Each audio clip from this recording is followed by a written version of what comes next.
جب ابو بکر صدیق رضی اللہ تعالی عنہ نے اپنی جان کو خطرے میں ڈال کر اللہ کے نبی محمد صلی اللہ علیہ وآلہ وسلم کی جان بچائی۔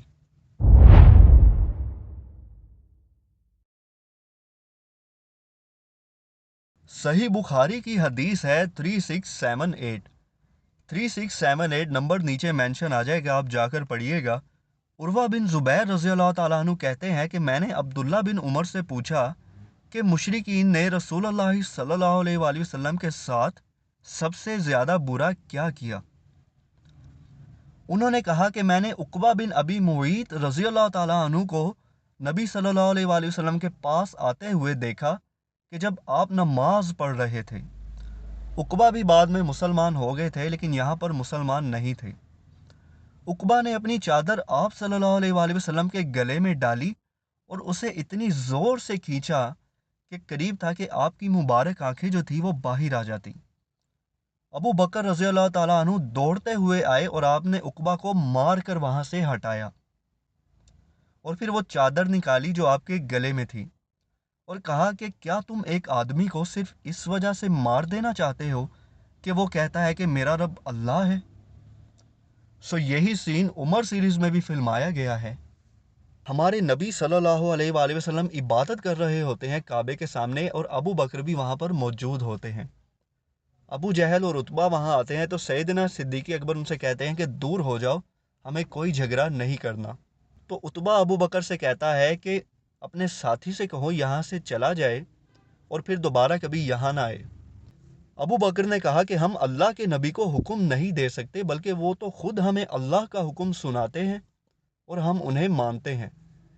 تو ابو جہل نے پھر ابو بکر صدیق رضی اللہ تعالیٰ عنہ کو مارا، اور حدیث میں بھی بعد میں آگے جا کر اگر آپ اس کی ڈیٹیل پڑھیں گے تو عقبہ نے پھر وہاں پر جتنے بھی مشرکین تھے انہوں نے ابو بکر صدیق رضی اللہ تعالیٰ عنہ کو مارنا شروع کر دیا۔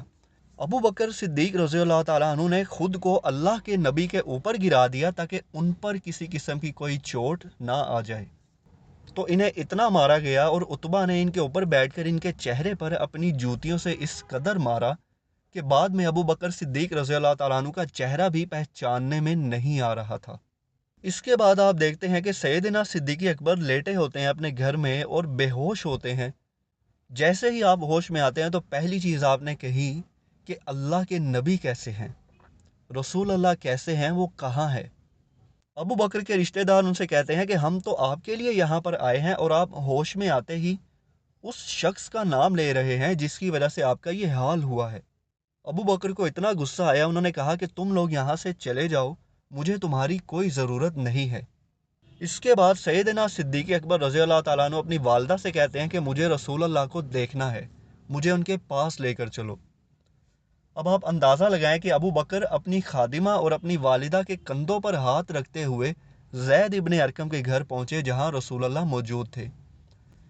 آپ اندازہ لگا سکتے ہیں کہ انہیں کس قدر مارا ہوگا مشرکین مکہ کے لوگوں نے کہ ان سے چلا بھی نہیں جا رہا تھا۔ تو آپ اپنی خادمہ اور اپنی والدہ کے کندھوں پر ہاتھ رکھتے ہوئے وہاں پر پہنچے۔ یہ سین بھی عمر سیریز کے اندر فلمایا گیا ہے۔ تو ابو بکر صدیق رضی اللہ تعالیٰ عنہ جیسے ہی زید ابن ارقم کے گھر پہنچتے ہیں تو اللہ کے نبی کی نظر پڑتی ہے ابو بکر پر، تو وہ رونا شروع کر دیتے ہیں۔ آپ اس سے اندازہ لگا سکتے ہیں کہ ابو بکر کی حالت کس قدر نازک تھی۔ موقع غنیمت جان کر انہوں نے کہا کہ یا رسول اللہ، میری والدہ باہر کھڑی ہیں، آپ اللہ سے دعا کریں کہ وہ انہیں بھی اسلام کی دولت عطا فرما دے۔ اللہ کے نبی نے اپنے ہاتھ اٹھائے تو پھر ہونا کیا تھا، عمر سیریز میں بھی فلمایا گیا ہے کہ ابو بکر آتے ہیں اور اپنی والدہ سے کہتے ہیں کہ اماں، اللہ کے رسول آپ کو بلا رہے ہیں۔ جیسے ہی وہ اندر جاتی ہیں تو تھوڑی دیر بعد اندر سے کلمہ پڑھنے کی آواز آتی ہے، جس سے یہ کنفرم ہو جاتا ہے کہ اللہ کے نبی کی دعا کی برکت سے ابو بکر کی والدہ بھی مسلمان ہو جاتی ہیں۔